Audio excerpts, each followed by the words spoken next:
नमस्कार, मैं हूं आलोक यात्री और आप देख रहे हैं अपना पसंदीदा प्रोग्राम इंडिया डेली का खास शो शैतान। आज हम दिखाएंगे शैतानों के जुर्म की ऐसी वारदात जिन्हें देखकर हैरान रह जाएंगे आप। लफ्ज़ जिहादियों ने मासूमों को बनाया दरिंदगी का शिकार। 6 दिन की मासूम बच्ची की हुई खरीद फरोख्त। पत्नी ने किया पति पर एसिड अटैक। भोपाल से आई है भरोसे के कत्ल की ये खबर, जिसने हर किसी को झकझोर कर रख दिया। एक शैतान ने बनाया जहां भरोसे को हथियार, पहचान छिपाकर एक लड़की को बनाया लफ्ज़ जिहाद का शिकार। आइए देखते हैं विश्वास के नाम पर बुनी हुई साजिश की ये सनसनीखेज वारदात।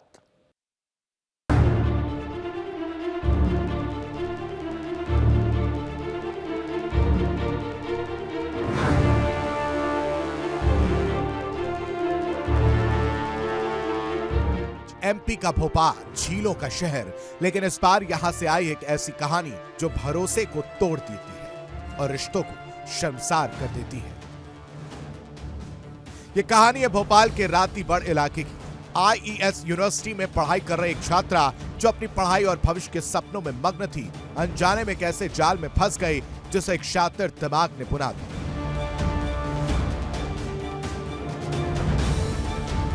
आरोपी का नाम आसिफ रजा है। उसने लड़की से दोस्ती करने के लिए अपना नाम बदलकर आशीष पांडे रख लिया। उसने खुद को एक हिंदू युवक के रूप में पेश किया ताकि वो छात्रा का भरोसा आसानी से जीत सके। महीनों तक चली इस दोस्ती में आरोपी ने धीरे धीरे छात्रा को विश्वास में लिया। आरोपी ने छात्रा को अपने झूठे नाम और पहचान के जरिए रिश्ते में फंसाया। जैसे जैसे समय बीतता गया, बहरूपिया आशीष के व्यवहार में बदलाव आने लगा। इसके बाद छात्रा को शक हुआ। छात्रा ने जब बारीकी से उसकी बात और दावे को क्रॉस चेक करना शुरू किया तो धीरे धीरे झूठ की परतें खुलने लगी और छात्रा का शक यकीन में बदल गया। इसमें अन्नू की मेरे महिला है, पीड़ित महिला, उन्होंने रिपोर्ट लिखाई है तो एफआईआर लेके हमने अपने विवेचना की कार्रवाई प्रारंभ कर दी गई है। अभी आरोपी फरार हैं। इसमें टीमें बना दी हैं हमने, तो जो भी आवश्यक कार्रवाई करेंगे। हमारा प्रयास है कि जल्दी से जल्दी विधि सम्मत कार्रवाई करें। जब सच्चाई सामने आई कि जिसे वह आशीष समझ रही थी असल में आसिफ रजा है, तो छात्रा के पैरों तले जमीन खिसक गई। ये सिर्फ नाम का धोखा नहीं था, बल्कि एक गहरी साजिश थी जिसमें छात्रा के जज्बात और उसकी अस्मिता के साथ खिलवाड़ किया गया। पीड़िता का दावा है कि साजिश में आसिफ अकेला नहीं था, बल्कि उसके 2 दोस्त शाहजेब खान और सैफ शेख भी शामिल थे। आईएएस यूनिवर्सिटी में मेरे आशीष पांडे नामक युवक से दोस्ती हुई थी। दोस्ती बातचीत में बदल गई थी। बातचीत वो मेरे को शादी का झांसा देता रहा, शारीरिक शोषण करता रहा, ब्लैकमेल करता रहा, पैसे वगैरह लेता रहा मेरे से। जब मैं प्रेग्नेंट हुई तो मैंने उससे बात करी, प्रेग्नेंट हूँ शादी करो। तो रात में आके उसने मेरे को धमकी दिया, मैं शादी करूँगा नहीं, धर्म परिवर्तन कर ले अपना। तो मैंने उससे मना करा तो अपने दोस्तों के साथ आने लगा मेरे रूम पे। रोज़ रात को धमकी देने लग गया, बंदूक चाकू लेके आता था, दिखाता था मेरे को कि हम लोग के पास ये है, तू क्या उखाड़ लेगी, तेरे को जो करना है तू कर ले। आरोपी की दोनों लगातार पीड़िता को धमकाते रहे और पूरे मामले पर चुप रहने का दबाव बनाते रहे। एफआईआर करवाई, एफआईआर दर्ज हो गई। अभी 2 महीने हो गए, अभी तक कोई कार्रवाई नहीं हो रही है। मेरी जान को अभी तक वो है, खतरा है। उसके दोस्त लोग आते हैं, मेरे को धमकी देते हैं अभी भी कि तेरे को जान से मार देंगे, केस वापस ले ले। हैरानी की बात यह है कि जब पीड़िता ने अपनी 3 महीने की प्रेगनेंसी और कथित शोषण की बात पुलिस को बताई तो उसे मामला शांत करने और हिंदू मुस्लिम एंगल न देने की सलाह दी गई। मामला तब गरमाया जब बजरंग दल ने इसमें हस्तक्षेप किया। पीड़िता ने हिम्मत जुटाई और पुलिस के पास पहुंची। रातीबड़ थाने में शिकायत दर्ज होते ही हड़कंप मच गया। पुलिस ने मामले की गंभीरता को देखते हुए आरोपी आसिफ रजा के खिलाफ मामला दर्ज कर लिया, लेकिन पीड़िता का आरोप है कि पुलिस ने 2 आरोपियों को पकड़ने के बाद थाने से ही बिना किसी ठोस कार्रवाई के छोड़ दिया। ये भी तो किसी की बेटी है, ये भी किसी की बहन है।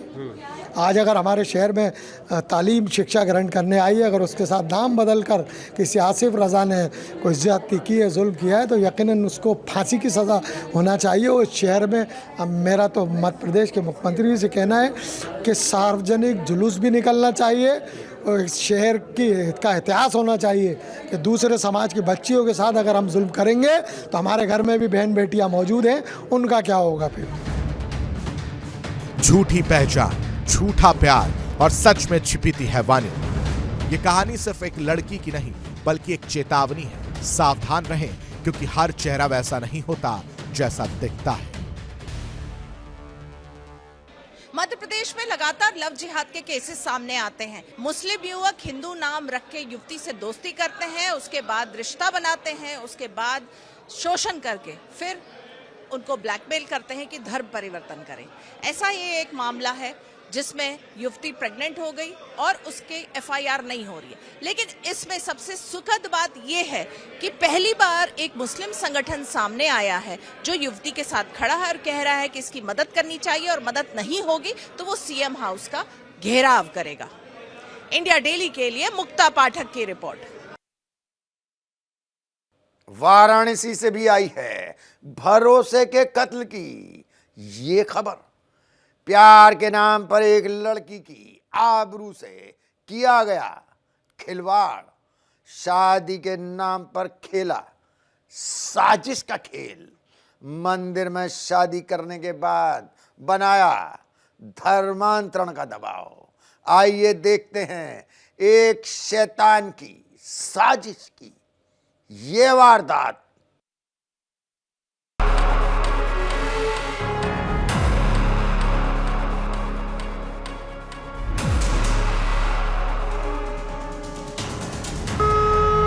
ये है आस्था की नगरी वाराणसी। लेकिन इसी शहर में रिश्तों की आड़ में खौफनाक साजिश का खुलासा हुआ, जहां एक युवती ने आरोप लगाया है कि आरोपी ने पहले खुद को अमित बताया, प्यार का भरोसा जीता, फिर उसी भरोसे को शोषण का हथियार बनाया। पीड़िता के मुताबिक 2024 में एक शादी समारोह में उसकी मुलाकात आरोपी से हुई। शैतान ने पहली निगाह में भरोसे का रिश्ता बनाया, लेकिन उसे क्या पता था कि ये मुलाकात उसकी जिंदगी का सबसे बड़ा जाल बनने वाली है। आरोपी ने धीरे धीरे बातचीत बढ़ाई, लच्छेदार बातें, बड़े सपने और फिर नौकरी दिलाने का झांसा देकर उसने पीड़िता को अपने करीब लाया। लेकिन ये नजदीकियां प्यार नहीं थी, बल्कि एक सोची समझी घिनौनी साजिश थी। आरोपी पीड़िता को अलग अलग होटल्स में ले गया, जहां बार बार उसके साथ दुष्कर्म किया गया। शैतान यहाँ नहीं रुका, हर बार वही धोखा, हर बार वही दरिंदगी। पीड़िता चुप रही, डरती रही, लेकिन जब हद पार हो गई तब आरोपी ने कभी अपनी असली पहचान नहीं बताई। 25 मार्च 2025 को आरोपी ने चौका घाट स्थित काली मंदिर में हिंदू रीति रिवाज से युवती के साथ शादी की। युवती के परिवार से लाखों रुपए खर्च करवा डाले। अब शैतान ने वो रूप दिखाया जिससे युवती अब तक अनजान थी। शादी के बाद आरोपी उसे लहरतारा के किराए के मकान में ले गया, जहां सच का पर्दाफाश हुआ। जैसे युवती को उसकी असली पहचान का पता चला, वैसे ही शुरू हुआ अत्याचार का दौर।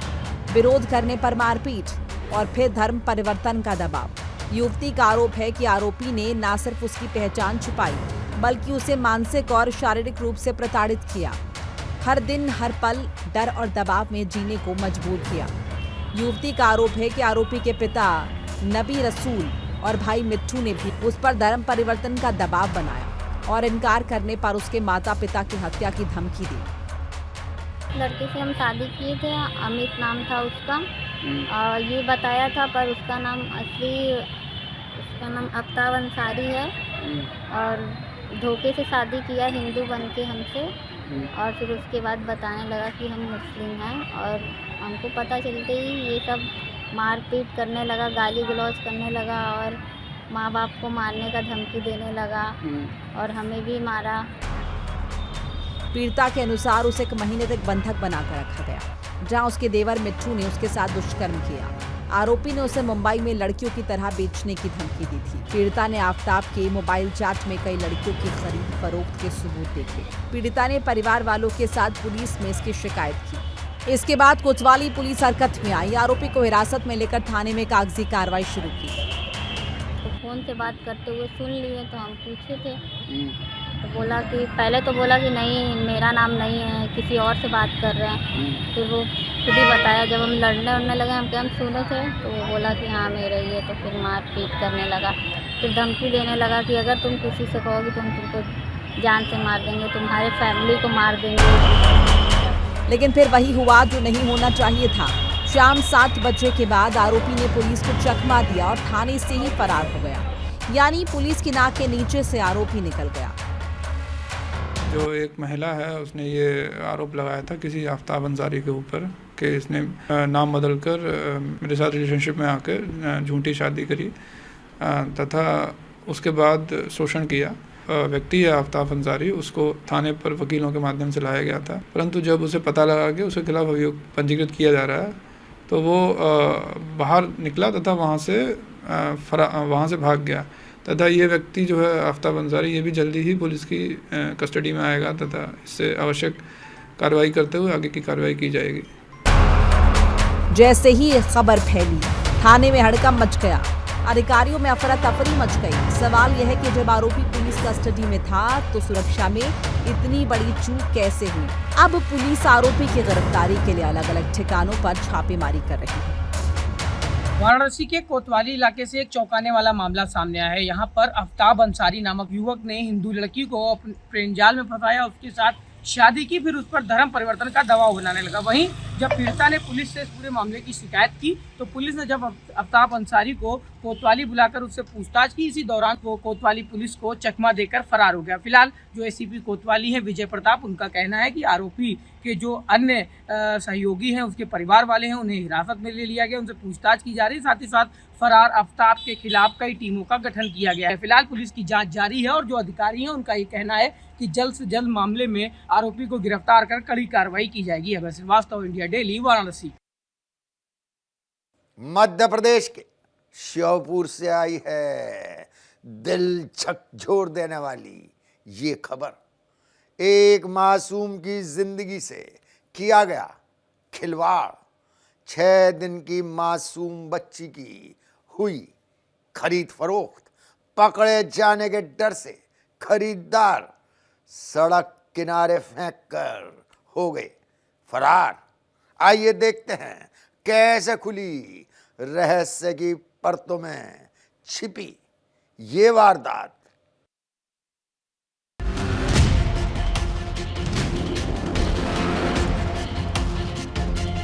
मध्य प्रदेश के श्योपुर में एक ऐसी कहानी सामने आई जहां शैतान ने इंसान का चोला पहनकर एक नन्ही जिंदगी को खरीद फरोख्त का सामान बना दिया।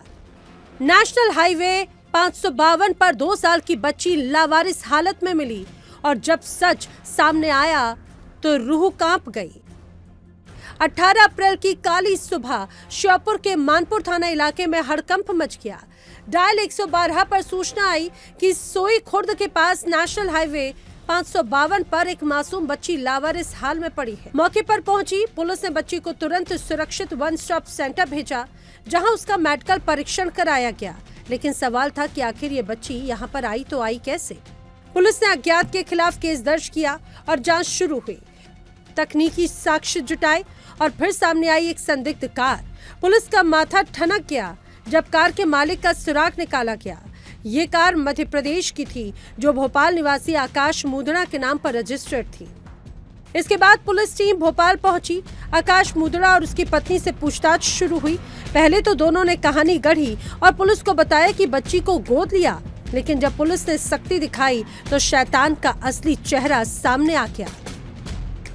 जैसा कि आपको पता है 18 अप्रैल को जो बच्ची हमको नेशनल हाईवे पर मिली थी, उस बच्ची के संबंध में प्रारंभिक कार्रवाई करने के बाद उसके जो छोड़ने वाले जो तथाकथित माता पिता हैं, इनके संबंध में जानकारी ली गई थी और पुलिस के द्वारा भोपाल से जो उसके कथित माता पिता हैं उनको गिरफ्तार करके उनसे पूछताछ की गई थी। पूछताछ में प्रारंभिक तौर पर उन्होंने ये बताया था कि बच्ची उन्होंने गोद ली थी और उसको भली भांति पालन पोषण कर रहे थे, बट आर्थिक स्थिति ठीक न होने की वजह से उन्होंने बच्ची को छोड़ दिया है। फिर उन्होंने स्वीकार किया कि उन्होंने जो है बच्ची को इंदौर में किसी पार्लर संचालिका के सहयोग से कुछ लोगों से 1 लाख रुपए देके प्राप्त किया था। खुलासा हुआ कि ये कोई गोद लेने की कहानी नहीं बल्कि एक डील थी। मासूम बच्ची को इंदौर से करीब 1 लाख रुपए में खरीदा गया था। इस सौदे के पीछे पूरा एक गिरोह सक्रिय था। इंदौर की एक पार्लर संचालिका और उसका सहयोगी, जिसमें महिलाएं भी शामिल थीं, जो मासूम जिंदगियों का कारोबार कर रही थीं। साल 2024 में नवंबर महीने में धार जिले की क्लिनिक संचालिका ने खरगोन की एक महिला से इस बच्ची को लिया। श्योपुर पुलिस ने तुरंत एक्शन लिया। 3 स्पेशल टीमें इंदौर भेजी गईं और ताबड़तोड़ कार्रवाई की गई। गिरोह के बाकी सदस्यों को भी अरेस्ट कर लिया गया। 3 महिलाएं और 1 पुरुष और इसमें गिरफ्तार किए गए हैं। इस तरह कुल 4 महिलाएं और 2 पुरुष गिरफ्तार हो चुके हैं। सभी को माननीय न्यायालय में प्रस्तुत किया गया है और उनका पुलिस रिमांड अग्रिम पूछताछ के लिए लिया गया है। उनसे हम पूछताछ करके इसके संबंध में अतिरिक्त जानकारी जुटा रहे हैं। जैसा भी होगा वैसा हम उचित वैधानिक कार्रवाई इसमें आगे करेंगे। इस काले धंधे में कुल 6 आरोपी पकड़े गए। इनमें 4 महिलाएं और 2 पुरुष शामिल हैं। इस नेटवर्क के तार और भी गहरे हैं और धीरे धीरे अब सामने आ रहे हैं। पुलिस ने सभी आरोपियों को कोर्ट में पेश किया, जहां से उन्हें 2 दिन की पुलिस रिमांड पर भेज दिया गया है। पूरे नेटवर्क को खंगाला जा रहा है। हाईवे पर सीसीटीवी कैमरों की मौजूदगी ने इस बार पुलिस को बड़ी सफलता दिलाई, वरना ये मासूम कहीं गुमनामी के अंधेरे में खो जाती। लेकिन सवाल अभी भी कायम है, उस मासूम के असली माता पिता आखिर है कौन और वो कैसे इस हैवानियत के जाल में फंस गई। पुलिस इसकी जांच कर रही है कि क्या बच्ची को उसके माता पिता से डरा धमका कर छीना गया या गरीबी का फायदा उठाकर उसे खरीदा गया। श्योपुर पुलिस की इस कार्रवाई ने एक बड़े गिरोह का पर्दाफाश तो कर दिया, लेकिन ये मामला कई खौफनाक सवाल छोड़ गया। क्या मासूमियत अब बाजार में बिक रही है? क्या इंसान के अंदर का शैतान अब पूरी तरह से जाग चुका है? एसपी श्योपुर ने दावा किया कि जल्द ही इस पूरे रैकेट के अंतर्राष्ट्रीय या अंतर्राज्यीय संबंधों का भी खुलासा किया जाएगा। एक मासूम बच्ची की खरीद फरोख्त का मामला सामने आया है। पहले बच्ची को खरीदा गया और उसके बाद 2 साल बाद जब लगा कि वो उपयोगी नहीं है तो दंपति ने उसको सड़क के किनारे छोड़ दिया। लावारिस हालत में वो मिली और पुलिस ने सीसीटीवी की मदद से आरोपियों को गिरफ्तार कर लिया है। इंडिया डेली के लिए मुक्ता पाठक की रिपोर्ट। यूपी के पीलीभीत से आई है इंसानियत को शर्मसार करने वाली ये खबर। एक पत्नी ने अपने ही पति पर कर दिया एसिड अटैक। कोर्ट में चल रहा है कानूनी विवाद। इस बीच रिश्ते में आ गया हिंसक मोड़, जिसके चलते पत्नी ने उठाया ये खौफनाक कदम। आइए देखते हैं रिश्तों को शर्मसार करने वाली ये वारदात।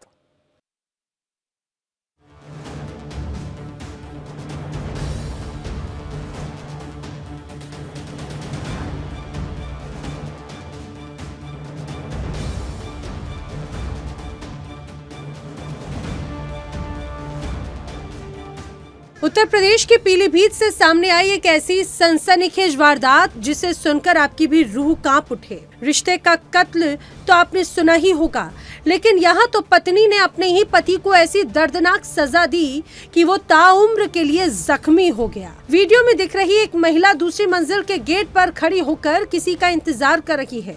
तभी बगल के कमरे से एक शख्स बाहर निकला और जैसे ये शख्स गेट के पास पहुंचता है, महिला ने पहले से हाथ में रखे ग्लास से तेजाब उसके चेहरे पर फेंक दिया।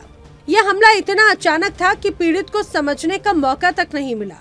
पीड़ित हेमंत वर्मा ने बताया कि उन्हें लगा कि शायद पत्नी ने गर्म चाय उन पर फेंकी। वो फौरन किचन की ओर भागा और पानी से मुंह धोया, लेकिन चेहरे की जलन कम होने के बजाय बढ़ती चली गई। इसके बाद जब वो बाथरूम में जाकर शावर के नीचे खड़े हुए तो तेजाब उनके मुंह के अंदर गया। पीड़ित पति के अनुसार करीब 6 साल पहले बड़े अरमानों के साथ शादी की, लेकिन शादी के महज 1 साल बाद ही रिश्तों में दरार पड़ने लगी। धीरे धीरे ये दरार बदल गई विवाद में, और विवाद इतना बढ़ा कि पिछले 5 सालों से दोनों के बीच लगातार तनाव बना हुआ है। पीड़ित पति हेमंत का आरोप है कि उसके घर में ही उसकी खुशियों पर डाका डाला जा रहा है। विमल वर्मा नाम का एक शख्स बार बार उसके घर आता था। पहले ये मुलाकातें सामान्य थी, लेकिन धीरे धीरे शक गहरा गया। हेमंत का आरोप है कि विमल और उसकी पत्नी के बीच नजदीकियां बढ़ चुकी थी। दोस्ती कब रिश्ते में बदली उसे भनक तक नहीं लगी, लेकिन सच ज्यादा दिन तक छिप नहीं सका। हेमंत ने दावा किया कि एक दिन उसने अपनी आंखों से वो देख लिया जिससे उसके पैरों तले जमीन खिसक गई। घर के अंदर पत्नी और उसके कथित प्रेमी को साथ में देखा।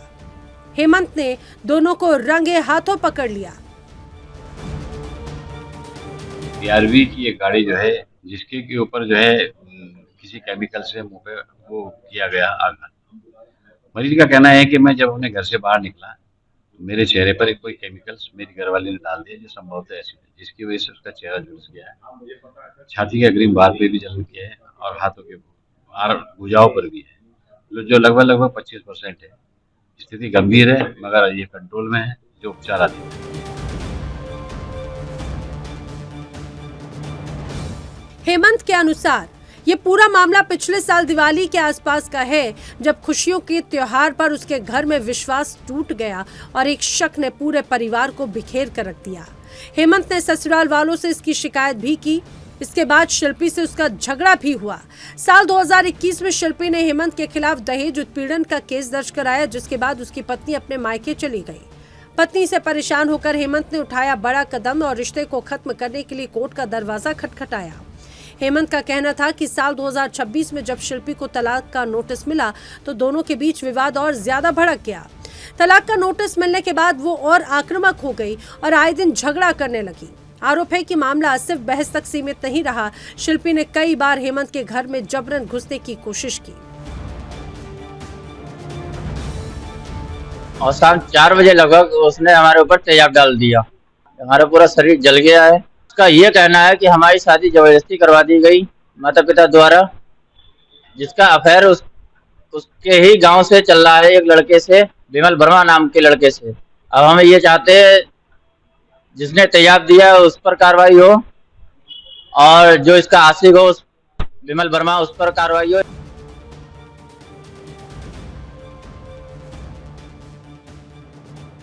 वहीं इस पूरे विवाद में पुलिस की भूमिका पर भी सवाल खड़े हो रहे हैं। हेमंत का दावा है कि शिकायत करने के बावजूद उसे ही थाने में घंटों बैठाए रखा गया। रविवार शाम करीब 4 बजे शिल्पी अपने मायके लखीमपुर से पीलीभीत पहुंची और सीधे हेमंत के घर के बाहर जाकर हंगामा शुरू कर दिया। स्थिति बिगड़ती देख हेमंत ने तुरंत 112 पर कॉल किया। मौके पर पहुंची पुलिस, लेकिन महिला पुलिसकर्मी साथ न होने की वजह से बगैर कार्रवाई किए ही वापस लौट गई। पुलिस के जाते ही हालात और बेकाबू हो गए। शिल्पी जबरन घर के अंदर घुस गई और उस वक्त हेमंत घर की दूसरी मंजिल पर था। दूसरी मंजिल पर एक जालीदार गेट लगा था और उसी गेट से हेमंत का कमरा सटा हुआ था। जैसे ही हेमंत कमरे से बाहर निकले, उन्हें अंदाजा भी नहीं था कि सामने क्या होने वाला है। शिल्पी ने जाली के बाहर से ही एक गिलास से भरा तेजाब उठाया और सीधे हेमंत के ऊपर फेंक दिया। फिलहाल पुलिस ने केस दर्ज कर लिया है, जांच शुरू कर दी है। शहर कोतवाल ने बताया कि मामले की निष्पक्ष जांच की जाएगी। पीलीभीत की ये घटना अब सिर्फ एक क्राइम नहीं बल्कि सिस्टम पर भी एक बड़ा सवाल है।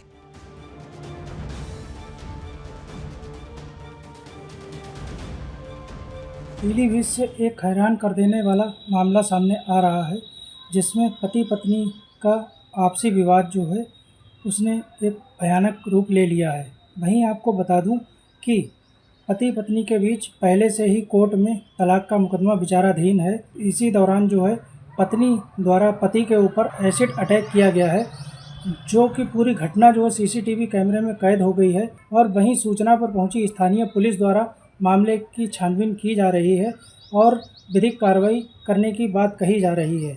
Sanjay Shukla, India daily, Pilibhit. हमारे शो में आज बस इतना ही।